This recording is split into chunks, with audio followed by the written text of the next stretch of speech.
السلام علیکم ورحمۃ اللہ تعالی وبرکاتہ۔ آئیے آج میں آپ کو ایک کہانی سناتا ہوں۔ ایک یہودی تھا، اس کا گزر ایک مسلمان بستی کے قریب سے ہوا، تو اس نے سوچا کیوں نہ میں اس مسلمان بستی کے اندر داخل ہوں اور اس بستی کے رہنے والے لوگوں کو ان کے اسلام کے متعلق شک و شبہات میں مبتلا کروں اور ان کے علماء سے بدظن کر دوں۔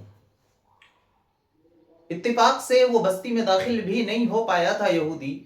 کہ بستی کے باہر ہی اس کی ملاقات ایک مسلمان چرواہے سے ہو گئی۔ تھوڑی دیر بیٹھے، ادھر ادھر کی باتیں کی اور اس یہودی نے اپنے آپ کو مسلمان ظاہر کیا اور اس چرواہے سے بولا کہ ہم مسلمان ہیں، قرآن مقدس کو حفظ کرتے ہیں، ایک تو 30 پارے، اتنا زیادہ قرآن مقدس ہے، اور پھر اس کے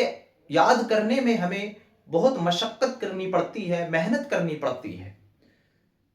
وہ یہودی جو بظاہر مسلمان بن کر بیٹھا تھا،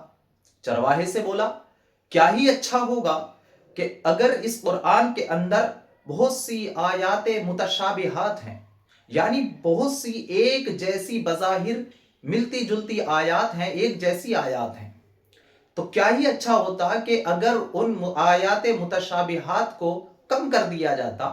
بار بار ایک ہی جیسی آیتیں رٹنی پڑتی ہیں، بار بار انہیں ہی پڑھنا پڑتا ہے، انہیں ہی یاد کرنا پڑتا ہے۔ اس سے کیا ہے، قرآن بھی مختصر ہو جاتا، قرآن بھی تھوڑا اور کم ہو جاتا، اور ہم مسلمانوں کو یاد کرنے میں بھی آسانی ہوتی۔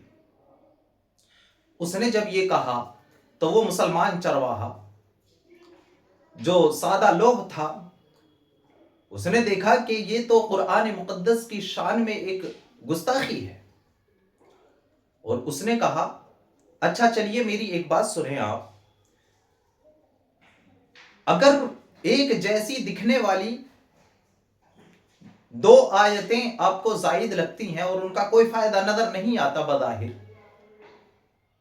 تو آپ یہ چاہتے ہیں کہ ان میں سے ایک کو کم کر دیا جائے تاکہ قرآن مقدس کا وزن بھی ہلکا ہو جائے، مختصر ہو جائے، قرآن مقدس کم ہو جائے اور یاد کرنے میں آسانی ہو۔ تو کہا اس طرح تو، اس چرواہی نے اس یہودی سے کہا، اس طرح تو میں آپ کے اندر بھی کئی ساری چیزیں ایک جیسی دیکھتا ہوں جن کا بظاہر کوئی فائدہ نہیں۔ مثال کے طور پر آپ کے اندر 2 آنکھیں ہیں، آپ دیکھ ایک سے بھی سکتے ہیں، اگر ایک نکال دی جائے تو آپ کا وزن بھی ہلکا ہو جائے گا۔ آپ کے پاس 2 کان ہیں، آپ ایک سے بھی سن سکتے ہیں، لیکن اگر آپ کا ایک کان کاٹ دیا جائے تو آپ ایک سے کام چلا سکتے ہیں۔ آپ کے پاس 2 ہاتھ ہیں، اگر ایک ہاتھ کاٹ دیا جائے تو آپ کا وزن بھی ہلکا ہو جائے گا اور آپ ایک ہاتھ سے بھی کسی طرح سارے کام کر سکتے ہیں۔ کہا آپ کے پاس 2 گردے ہیں، انسان ایک گردے سے بھی زندہ رہ سکتا ہے، آپ کا ایک گردہ نکال دیا جائے۔ جب اس یہودی نے یہ سنا تو وہ سمجھ گیا کہ اس چرواہے مسلمان کا ایمان مضبوط ہے، اس چرواہے مسلمان کو نہیں بہکایا جا سکتا، اور وہ وہاں سے اپنی لاٹھی اٹھا کر بھاگتا ہوا نظر آیا، اور اس نے سمجھ لیا کہ جب ایک چرواہے کے ایمان کی مضبوطی کا یہ عالم ہے، پھر تو ان کی بستی کے اندر جا کر ہم ان کے علماء کو ہرگز نہیں بہکا سکتے، اس لیے کہ وہ قرآن پڑھتے ہیں، اور بظاہر قرآن مقدس کے اندر بہت سی آیات متشابہات ہیں جو دیکھنے میں ایک جیسی لگتی ہیں، ان کا معنی ایک جیسا ہے، لیکن اللہ حکیم ہے، وہ علیم ہے، وہ دانا ہے، وہ حکیم ہے، ہر شے میں حکمت ہے، اس کے ہر کام میں حکمت ہے، وہ جانتا ہے کہ اس کے اندر کیا حکمت ہے،